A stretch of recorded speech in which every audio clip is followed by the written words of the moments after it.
რას დავბედით? იმაზე რაც ვაკეთებ და იმაზე მოკლედ დროში. შეიძლება მართლაც ევროპაც გავავოცოთ. Поздравляю весь личный состав. კარგი მანევრია ძალიან. იაპონიაში გადაცემაა. გამარჯობა. ვაშა გადაცემა იწყება. თენგიზ გოგოტიშვილთან ერთად. ვაშა მეგობრებო. დღეს მინდოდა ტრადიცია დამერღვია და სპორტი დამეწყო. სადამ ხუჩა კვარაცხელია კიდევ ერთ ჩემპიონას თამაშობს და იქნებ წელს მე-400-ს წაიღოს, ეთერ ლიპარტელიანმა საოცარი რამე ჩაიდინა. მართლა ლეგენდა დაწერა. She gonna go! Yes, she does! Wazari Mazzetti upon! And she's done it! Lipatelliani has taken Tamioka! ეთერ ლიპარტელიანი გახდა მსოფლიო ჩემპიონი. გამოგიტყდები, ძიუდო ოდესღაც ქალების სპორტად არ მიმაჩნდა, მაგრამ ამ გოგოებმა ისეთი დაატრიალეს, ჩემი კომპლექსები სულ იპოვნი დაამარცხეს. მაგარია ქართველი ქალი, ვაღიაროთ და ვუთხრათ დიდი მადლობა. ბოდიში.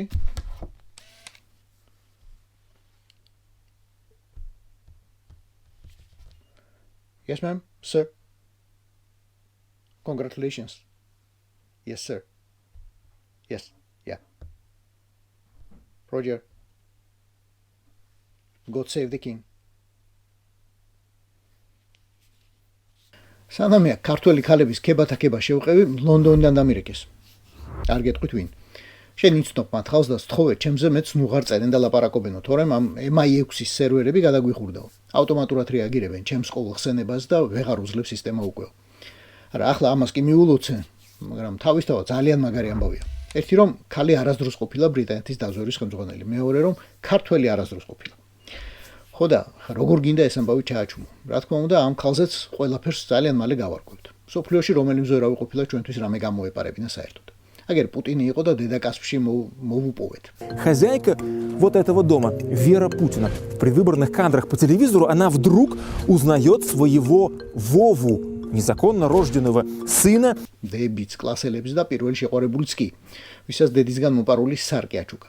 ახლაც რომ ჩახვიდეთ სოფელ მეტეხში, დროულები ბევრს მოგიყვებიან ვიღაც წირპლიან ქერა ბავშვზე და ვიღაცები დაამატებენ, მაგიტომაც არ დაბომბა კასპი 2008-ში. დასაბომბი რა იყო თორე.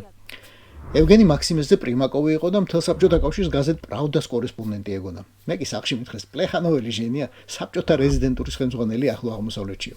ჟენიას ეძახდა მაგალითად ნანი ბრეკვაძე. ჟენიას ეძახდა ნათლია ჩემის ძმა, ის საერთოდ კლასელი იყო. ხო და მეტრეველის ქალი და გვემალება ახლა ჩვენ. მაგათ ტრადიციები ხო იცით.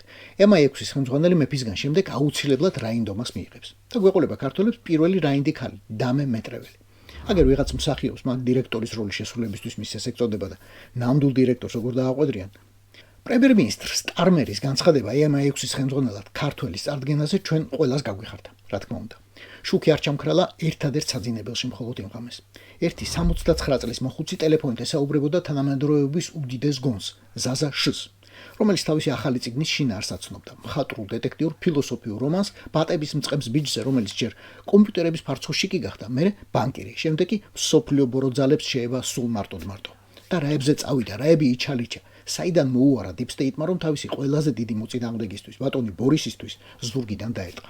ხომ იცით ის კაცი ჩვენზე როცა არ ზრუნავს, ხეებს ელაპარაკება და ერთმა ხემ ერთხელ გაუმხილა, ცული რას დამაკლებდა ჩემიანი რომ არერიო სტარშიო. ასეა ესეც.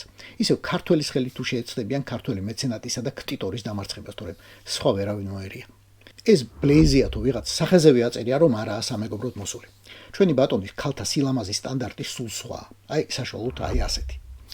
ეს კი აბრიალებს აქვს წვალითვალებს და ნახეთ როგორ დგას. ხო გითხარით, აი, არაფერი არ გამოგვეპარება და ესაა ბლეიზ მეტრეველი 97 წელს. ბრიტანეთის ერთ-ერთი ყველაზე ტრადიციული შეჯიბრის, ოქსფორდ კემბრიჯის ნიჩბოსნობის გამარჯვებული. ჩვენ ძმაო, ევროპაში კი გვინდა, მაგრამ ორ ფეხზე მდგომებს გვინდა. რამდენჯერ უნდა გაგიმეოროთ? 100 კილათი და მით უმეტეს, აი ამ არ ვიცი, აი ამ პოზას რა უნდა დავარქვა, ეს კი ვამბობ. არსაც აღმსვლელები ასე არ ვართ. არანაირი MI6 და CIA. ჩვენ ვრჩებით FSB-ს ოპერატიული კონტროლის ზონაში და მადლობა მშვიდობისთვის.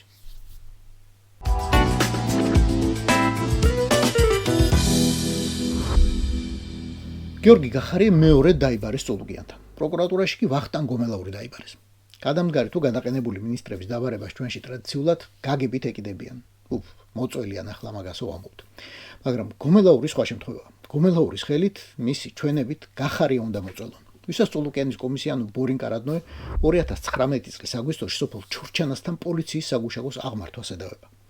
რამდენიმე ვერსია. ერთი ამბობს გახარიამ ზედმეტ იქნა და მამა მარჩენალი მართლაც ჯისო. მეორე ვერსია, ახლა ისე უნდა გაჭედონ, რომ ადგილობრივ არჩევნებში მონაწილეობა ნამდვილად მიიღოს და ქოცის გამარჯვებას ლეგიტიმურობა შეძინოსო. არის მესამე ვერსიაც. გახარია პაიკია, მთავარია რუს გაუგორონ კოჭი და ბორდერიზაცია მშვიდად გააგრძელებიდონო. სამივე ვერსია ლოგიკურია. იმდენად ლოგიკური, რომ სამივე ერთდროულად შეიძლება იყოს მართალი.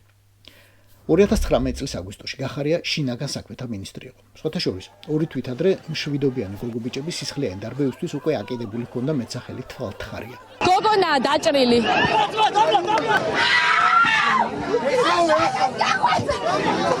დარკინის მინისტრი. კომელაური გახდა სუსის უფროსი. პრემიერ-მინისტრი კი მამუკა ბახტაძე. თუ გახსოვთ, იყო ასეთი პუტკუნა ბიჭი. რა მოხდა 2019 წელს? საქართველოს სახელმწიფო, საქართველოს პოლიციამ საგუშაგო დადგა და მორიგეობა დაიწყო საქართველოს ტერიტორიაზე. დროებით ოკუპირებული ტერიტორიის გვერდით. ხო და რა დანაშაულის ნიშნებს შეიცავს აღნიშნული ქმედება? გამომძიებლების იმ დრო ვიკითხოთ. მაგას ყველაზე უკეთ პოსტივი გვიპასუხებს. საქართველოს პროკურატურაში მიმდინარეობს გამოძიება საბოტაჟის, დამამძიმებელ გარემოებაში საბოტაჟის მცდელობის, უცხოეთის ორგანიზაციისთვის და უცხოეთის კონტროლს დაქვემდებარებული ორგანიზაციისთვის მტრულ საქმიანობაში დახმარების და საქართველოს კონსტიტუციური წყობილების და ეროვნული უშიშროების საფუძვლების წინააღმდეგ მიმართული საქმიანობისთვის ფინანსების მობილიზების ფაქტზე. არა, ეს არ არის 30-იანი წლების ტროიკების გადაწყვეტილების ოქმი. ეს 2025 წლის ივნისის პროკურატურის განცხადებაა, რომელიც პირდაპირ გვეუბნება, რომ შინაგან საქმეთა იმდროინდელმა ქოცმა მინისტრმა უცხოეთის მტრულ საქმიანობაში დასახმარებლად 2019 წლის 24 აგვისტოს მოაწყო საგუშაგო და დააყენა ქართველი პოლიციელები საქართველოს მიწაზე. და ამაში ამ მტრული ორგანიზაციებისგან მაყუთი აიღო. გაიგეთ რამე. მოიცა ჯერ სადახად. ერთ კვირაში 2 სექტემბერს მამუკა ბახტაძე სახლში უშვებენ და პრემიერად ნიშნავენ დიახ. მტრულ საქმიანობასა და საბოტაჟში უცხოეთის დამხმარე გიორგი გახარიას, უკვე პატრიოტის ავტორიტეტით. ახლა გაიგეთ? ვერა.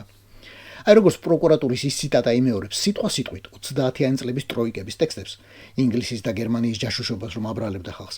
ზუსტად ასევე იმეორებენ დღეს კიდევ არსებული ქოცები, რომ ბელადმა ახლაც არაფერი იცოდა, რომ ბატონი პელე და ექვთიმე ენდო გახარიას. მან კი ბელადსაც უღალა და პარტიასაც და სამშობლოსაც. თან ამაში მაყუთი გაჭრა. ახლა მაინც გაიგეთ? ეჭვი მაქვს რომ ვერც ახლა. ამიტომ მოდი ვკითხოთ ადამიანს, ვინც პროცესში ჯერ კიდევ პროცესის დაწყებამდე იყო ჩართული. 2019 წლის დასაწყისში და ალბათ იანვრის დასაწყისი იყო, შევთქვათ ერთ-ერთი ადგილობრივი მაცხოვრებლისგან, რომელიც ნადირობდა აღული ჩორჩანის ტყეებში, გავიგეთ იმის შესახებ, რომ რუსებმა ჩვენს კონტროლირებად ტერიტორიაზე ის დაიჭირეს, წაართვეს იარაღი, კაცრად გააფრთხილეს იმის შესახებ, რომ ეს ტერიტორია უკვე ფაქტობრივად რუსების კონტროლის ქვეშ უნდა გადავიდეს, გამოუშვეს ამბის გამოსატანად და ჩვენთან მოვიდა ეს გაფრთხილება წყალებში, ასე ვთქვათ, რის შემდეგაც დავიწყეთ აქტიურად წააღული ჩორჩანის ტყის პატრულირება და ამ პატრულირების შედეგად აღმოვაჩინეთ უკვე ხეებზე მარკირება. პროჭორვილელები მასების მართვის თეორიის მიხედვით მუშაობენ და ნელ-ნელა სწევენ ხოლმე გრადუსს. სანამ გახარიამდე მივლენ, კიდევ სპექტაკლის რამდენიმე მოქმედება გველდება. ერთი იყო ვახტანგ გომელაურის ბენეფისი, რომელიც პენსიას წარმოასვენეს და გამოკითხვაზე დაიბარეს, თან ეს ამბავი დილიდან დააანონსეს. პროკურატურის გარეთ რომ პროპაგანდისტული ტელევიზიებისთვის კომენტირების საბაბი ჰქონოდა. მან აღნიშნა, რომ ის გადამეტებული საფრთხის გამო იყო აღნიშნული საგუშაგოს მშენებლობის წინააღმდეგი, რომელიც ოკუპანტი ქვეყნისგან მომდინარეობდა. 2019 წლის 24 აგვისტოს სწორედ გიორგი გახარიას გადაწყვეტილების შემდეგ ჩორჩანაში საგუშაგო აღიმართა, რომლის შედეგაც ადგილობრივებმა წვდომა დაკარგეს როგორც ტყეებზე, ასევე საძოვრებზე.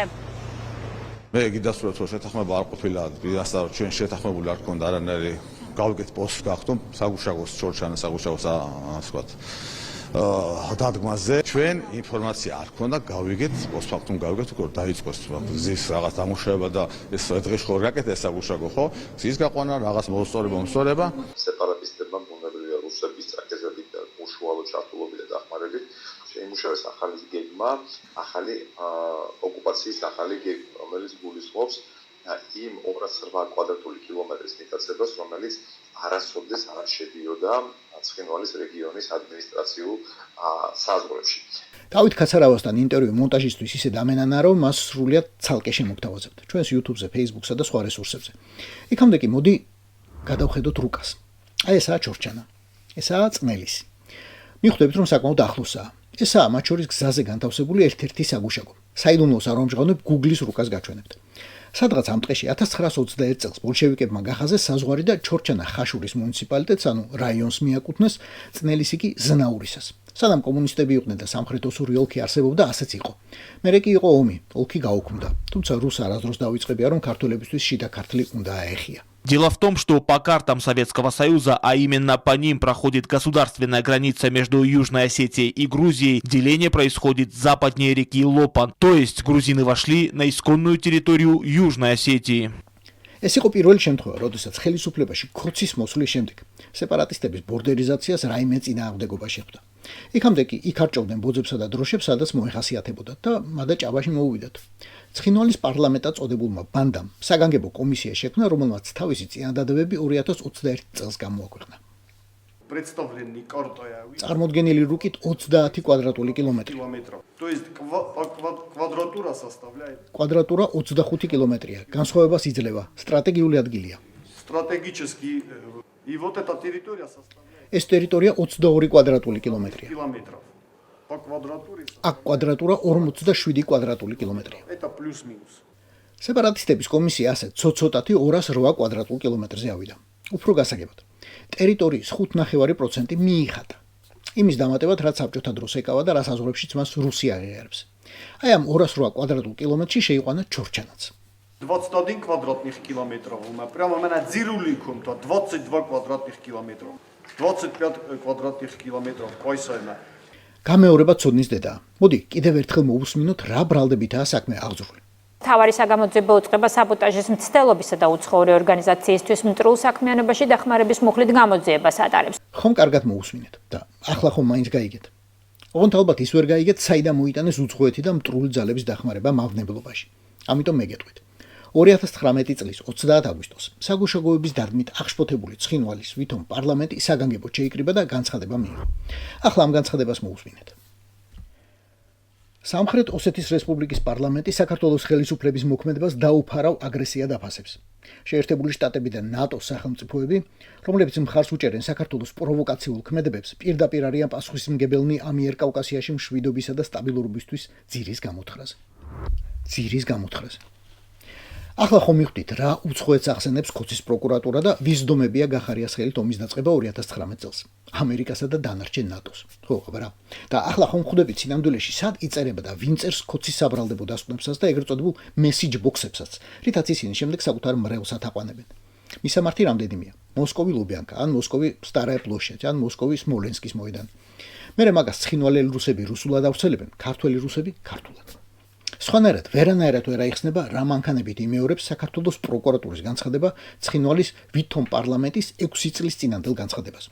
ჩორჩანასა და წნელისის სახელებით თქვენ შეიძლება ბევრს არაფერს გეუბნებათ. მით უფრო ქოცით უხართ, სულ ზებრაზე კიდიათ რუსი წაიღებს ოსი თუ ღლიღვი. მაგრამ სანამ ჯერ მიშას აბრალებთ ომის დაწყებას, მერე გახარიას ომის კინაღამ დაწყებას, ერთი რამ უნდა იცოდეთ. იმ 208 კვადრატულ კილომეტრში რუს მოხაზული აქვს აი ეს ტერიტორიაც. რომელიც ალბათ უფრო გეცნობათ. ეს არის ლომისა, რომელიც ზუსტად იმიტომაც აჭედეს, რომ თავისად მიიწერეს. არაგვის სათავე და გუდაურის გზის პირიც. ეს არის მამისონის უღელტეხილი და შოვი, რომელიც სანამ რუსი წაიღებდა, ქოცებმა სტიქიას გაატანეს.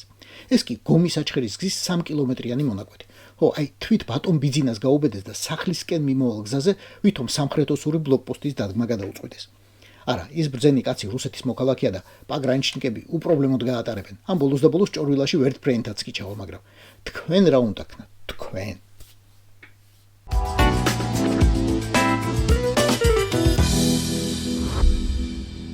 ისრაელმა ირანს დაარტყა. ნახეთ, დარტყმის სცენარი და ეფექტი მოულოდნელი იყო ყველასთვის. ირანმა ისრაელს უპასუხა. ეგეც ნახეთ. ოღონდ მოულოდნელი არაფერი ყოფილა. ზუსტად ასევე, წინასწარ შეიძლებოდა ტექსტის გამოცნობა, რას იტყოდა სერგეი კალანტარი ან ლავროვი. რას იტყოდა პესკოვი, რას დაწერდა მედვედევი, რას შემოიხევდა ტანზე მარგო სიმონიანი და რას თარგმნიდნენ მერე ამათგან ქართველი რუსები. იმისთვის რომ რუსული პროპაგანდა ქართულ ენაზე გაეგრძელებინათ. ძირითადი იდეა ასე ჟღერს. თუ ისრაელს აქვს უფლება დაარტყას გაეროს წევრ ირანს, რატომ არ აქვს უფლება რუსეთს დაარტყას გაეროს წევრ უკრაინას? ხალხი ამას სერიოზულად კითხულობს და სრულიად დარწმუნებულია, რომ ლოგიკით გჭედავს. ერთადერთი, რაც ამ ლოგიკაში სიმართლეა, უკრაინაცა და ირანიც არიან გაეროს წევრები და ამით ყველანაირი მსგავსება მთავრდება. რატომ? უკრაინას არასდროს გამოუცხადებია რუსეთი უნდა აღგავო პირისაგან მიწისაო, როგორც ირანმა თქვა 1979 წელს სიკვდილი ისრაელს. უკრაინამ საკუთარი ბირთვული არსენალი რუსეთს გადაულოცა. ირანმა კი არასდროს შეაჩერა მუშაობა არც მატარებელი რაკეტების, არც ურანის გამდიდრების ტექნოლოგიაზე. პრემიერ ნათანიაჰუ შეფასებას, რომელიც გამოაცხადა დარტყმის ღამეს, ირანი ძალიან ახლოს არის 9 ბირთვული რაკეტის შექმნასთანო, ფაქტებით ვერ დაუპირისპირდა ვერავენ. მაგათაც კი ბირთვული ენერგიის მსოფლიო ორგანიზაცია. უკრაინას არასდროს დაუფინანსებია ტერორიზმი რუსეთის შიგნით. წერტილოვანი დარტყმები ვიღაც გენერლების წინააღმდეგ, ვისაც კაცობრიობის წინააღმდეგ დანაშაულში ედება ბრალი და უკრაინაში აქვს დანაშაული ჩადენილი, სულ სხვა საქმეა. ჰეზბოლებს, ჰამასებს, პალესტინის ისლამურ ჯიჰადებს, იემენელ ჰუსიტებსა და მთელ დუჟინ სხვა ორგანიზაციებს კი სული სწორედ ირანი თუდგათ. მათ გარდა კი რუსეთმაც. ამდენს იმიტომ მიაღწია უკრაინაში, რომ ირანი ყავდა გვერდით, თავის შაჰედებით, ბალისტიკური რაკეტებითა და სამხედრო მრჩევლებით. უკრაინა არავის არასდროს შეუტანია მსოფლიო ტერორიზმის მხარდამჭერი რეჟიმების სიაში. ირანი კი ასეთ ამერიკულ სიაში ჯერ კიდევ 84 წლიდან არის. ამიტომ ქართულ სიმონიანებსა და სოლოვიოებს ყველაზე მარტივი რჩევა მოკეტეთ. მაგას ვერ გააბრალებთ და იმ ყმაწულსაც გადაეცით, რომ მთელი მისი საძმა კაცოიანად და იმ ბრძენი კაციანად ამერიკის კონგრესის მიერ რუსეთისა და ჩინეთის კომპარტიასთან ერთად მეგობარი აქტით. უკვე ჩაწერილია ირანის მხარდამჭერთა სიაში და მაინც ნუ მოიკლავს თავს გასვენებებში მისასწრებად. ტელეგრამა გაგზავნოს, წუხვა რომ პირადად ვერ ვესწრებიო და მოიმიზესოს რამე. არასაფრენი ამინდია, ან ლაშას მამა გარდაიცვალა, ან ბიძინა ზებრა მიმშობია, ან პარიკ მახერთან ვარ ჩაწერილი და ამას ვეღარ გავაცდენო. ხო და რაც მთავარი არ დაგავიწყდეთ. იმედის, რუსთავიორისა და პოსტივის მთავარ თემებში პირველ ადგილზე ასწიოთ, როგორ გადაარჩინეთ საქართველოს ანტისპარსულ ომში ჩართვასა და მეორე ფრონტის გახსნას, რისკენაც მსოფლიო სიონისტური მოძრაობა გიბიძგებდათ.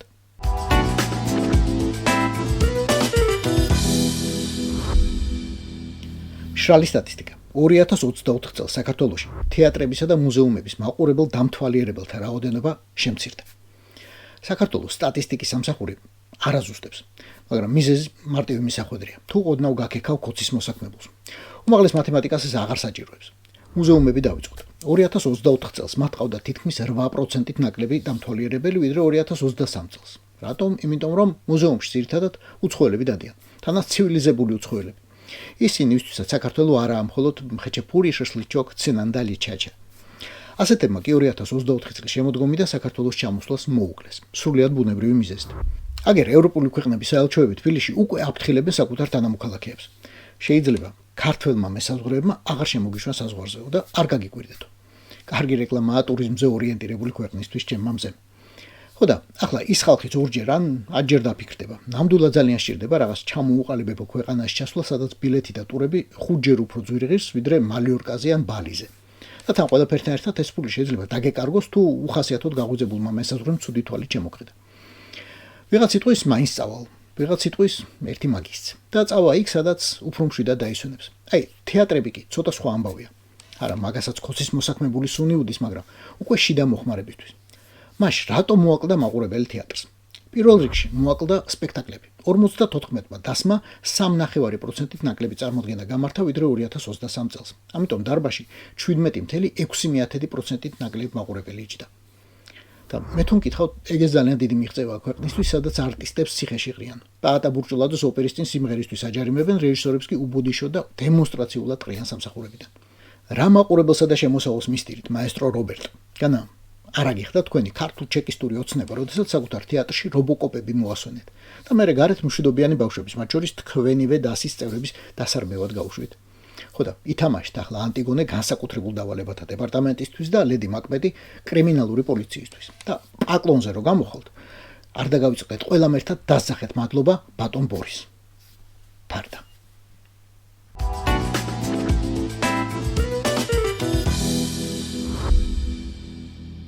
დღეს ოპოზიციის შიგნითაც გამოჩნდნენ პარტიები და ცალკეული პოლიტიკოსები, ვინც ამტკიცებენ, რომ შემოდგომაზე ადგილობრივ არჩევნებში აუცილებლად უნდა მივიღოთ მონაწილეობა.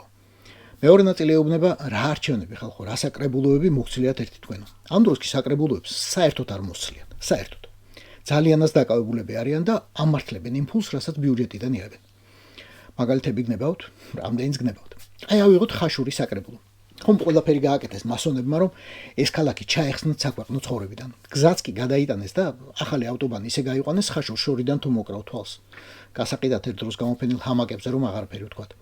მაგრამ ქალაქი ცოცხლობს სისხლსაოსე ცხოვრებით და ვითარდება. თავისი საკრებულოს ხელმძღვანელობით. მხოლოდ ბოლო დიდებულ საქმეებზე მოგახსენებთ. ხაშურის საკრებულომ შეისწავლა Facebook-ზე გამოქვეყნებული 328 კომენტარი. ეგ იცით რამდენია? რამდენია და 328.